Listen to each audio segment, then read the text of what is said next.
7 warning signs of intestinal cancer or colorectal cancer.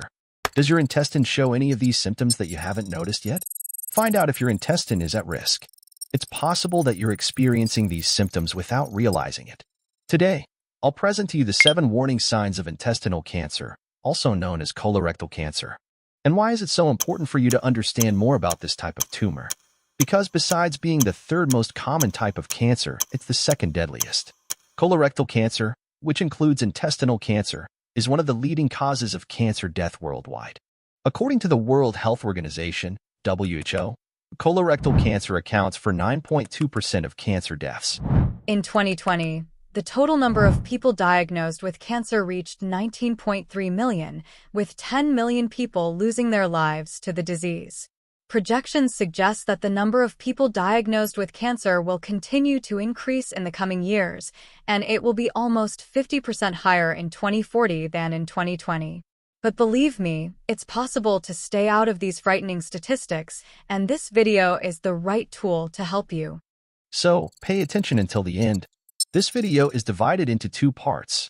In the first part, I will present the signs and symptoms of colorectal cancer that you can clearly see or feel something is wrong, in other words, the warning signs. The second part is even more important because I will talk about prevention and some measures that can drastically reduce your risk of intestinal cancer, teaching you what new habits you should adopt and what types of foods you should eat to avoid this silent disease. In this conversation, I'll also talk about the dreaded polyps and what you'll need to do to avoid them. And also, why are cases of colorectal cancer increasing in younger and younger people under 50 years old? This is a very comprehensive video, developed by a specialized medical team and explaining everything about colorectal cancer in a simple and straightforward way, so stay until the end to not miss any detail. And of course, go ahead and like this video so that this content reaches more people who don't have access to doctors or hospitals, and also share it with your friends and family. A simple gesture of yours can help save many lives. Take the opportunity and tell me in the comments, do you know anyone who has had intestinal cancer? Write down below. But after all, what are the 7 warning signs you should be aware of that may indicate that something is wrong with your intestine? The 7th symptom is change in bowel habits. It's very important for you to know what your bowel habits are. Some people go to the bathroom right after breakfast. On the other hand, there are those who have their physiological needs 2 or 3 times a day. And there are still those people who evacuate only 2 or 3 times a week. Have you ever stopped to analyze how your bowel movements are? If you notice changes in bowel movement, it's time to be on alert. Changes in bowel movement are common with age, so this isolated symptom is not so alarming.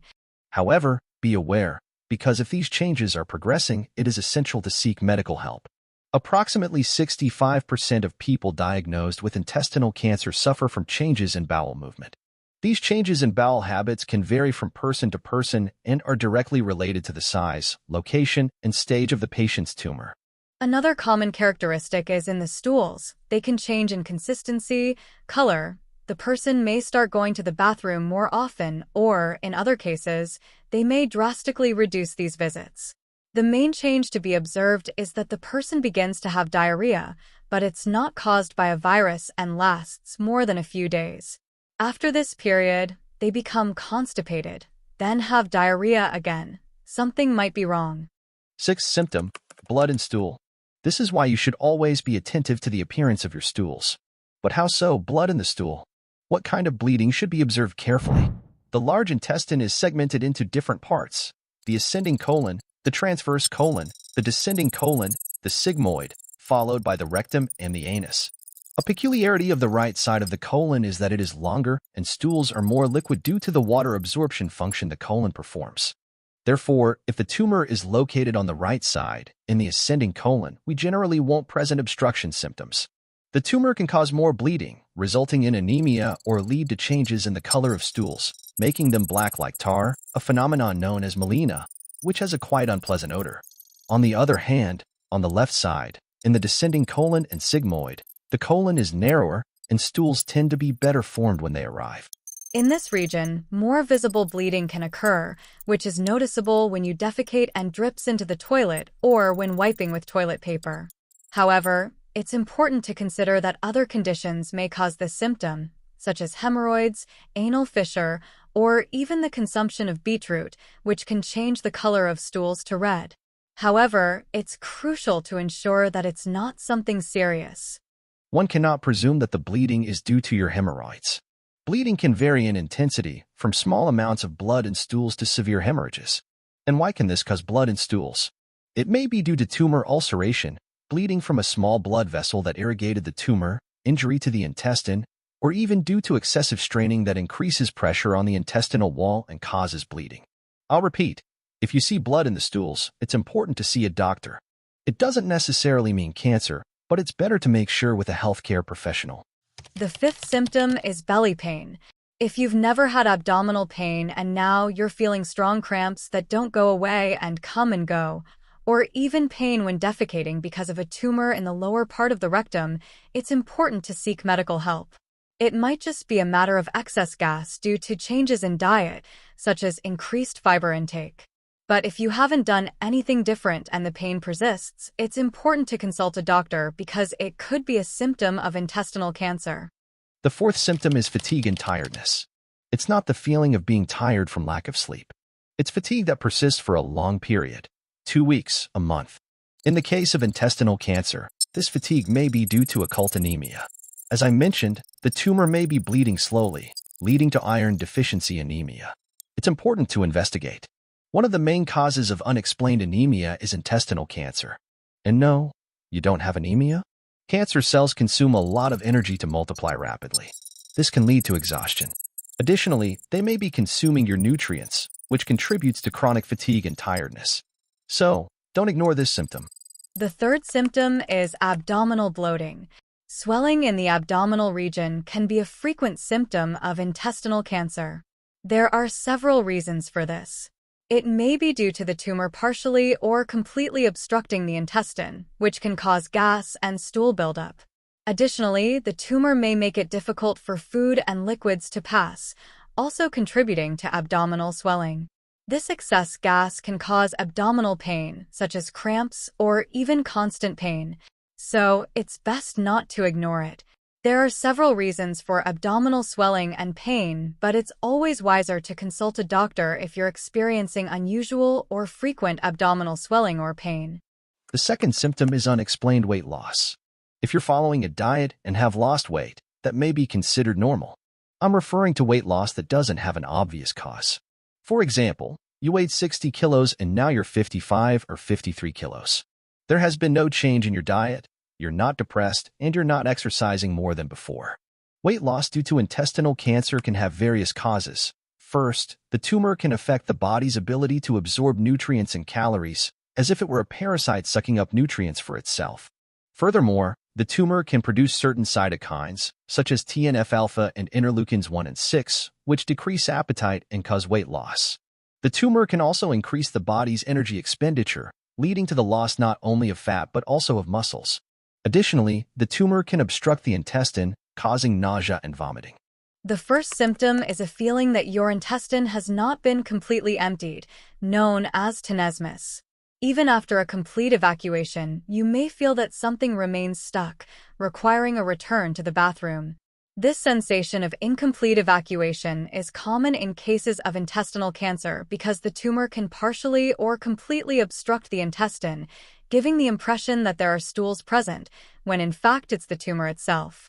This obstruction can also cause changes in the shape of stools, making them thin and ribbon-like as they pass through the middle of the tumor, resulting in this peculiar appearance.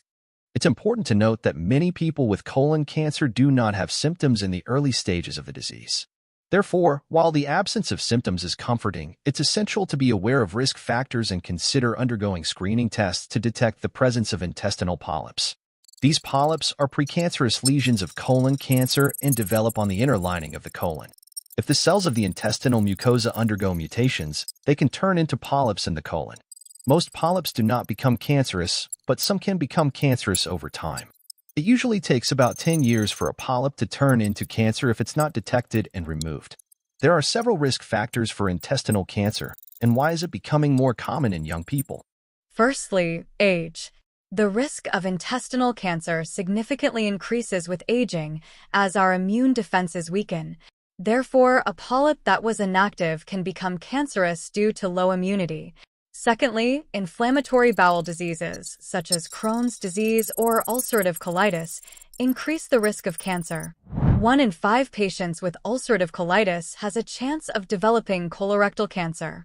Thirdly, genetic syndromes, such as Lynch syndrome, which predisposes to intestinal cancer, and familial adenomatous polyposis, which forms multiple polyps and increases the risk. It's also important to consider the family history of intestinal cancer. Additionally, taller people have a higher risk. These are risk factors that cannot be changed. And what about the risk factors that you can modify? Smoking. Smoking not only increases the risk of lung cancer, but also stomach, intestine, mouth, bladder, and others. Alcohol consumption.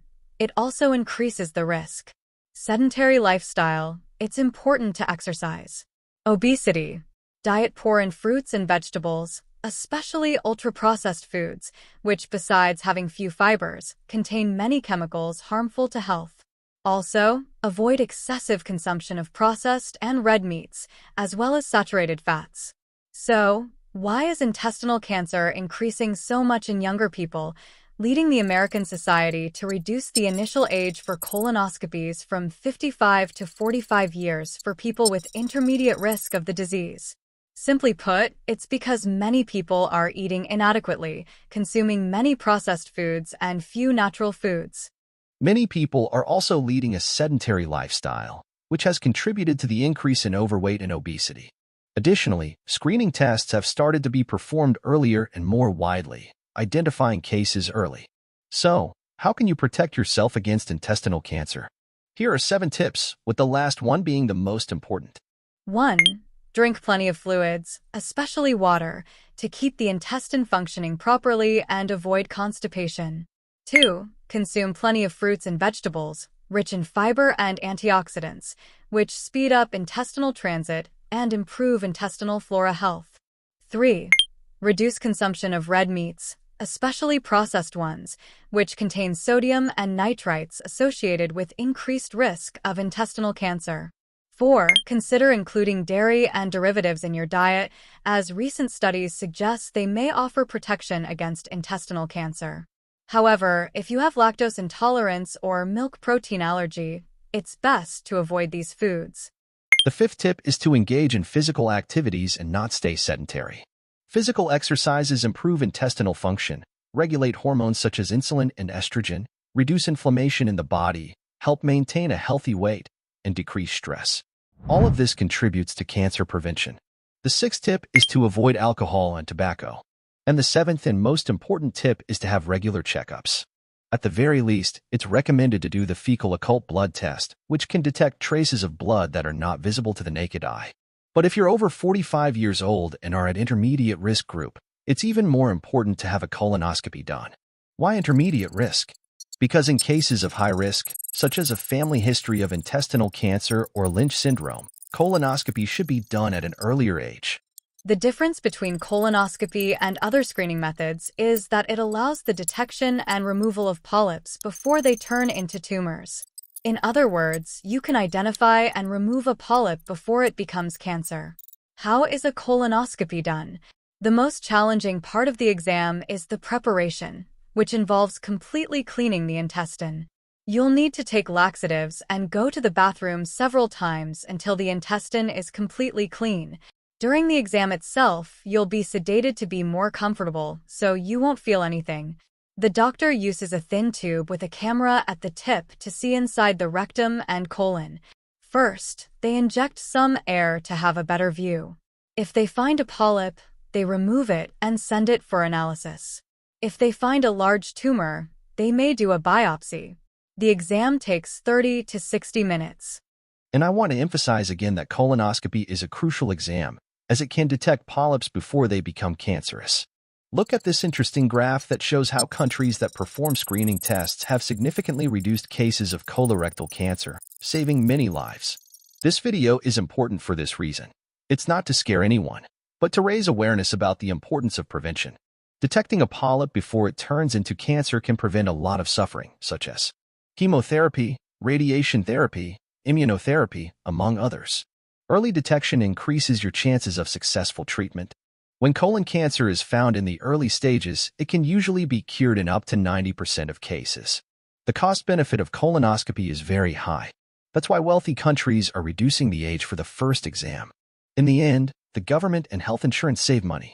Diagnosing colon cancer early increases the chances of complete recovery and cure. So, don't wait. Take care of your intestinal health and keep your body healthy. If you liked the video, remember to share it so that more people can have access to this important information. And what will be the next video you'll watch? Here are 2 recommendations. My video on how to eliminate hemorrhoids once and for all, and my video on a juice capable of regulating your intestine in a few days and helping to eliminate aged feces from you. We are the Intestinal Life Group, specialized in intestinal health, and you can find more content by accessing our channel page here on YouTube. Don't forget to subscribe to receive more updates. Until the next video, and thank you very much, and see you next time.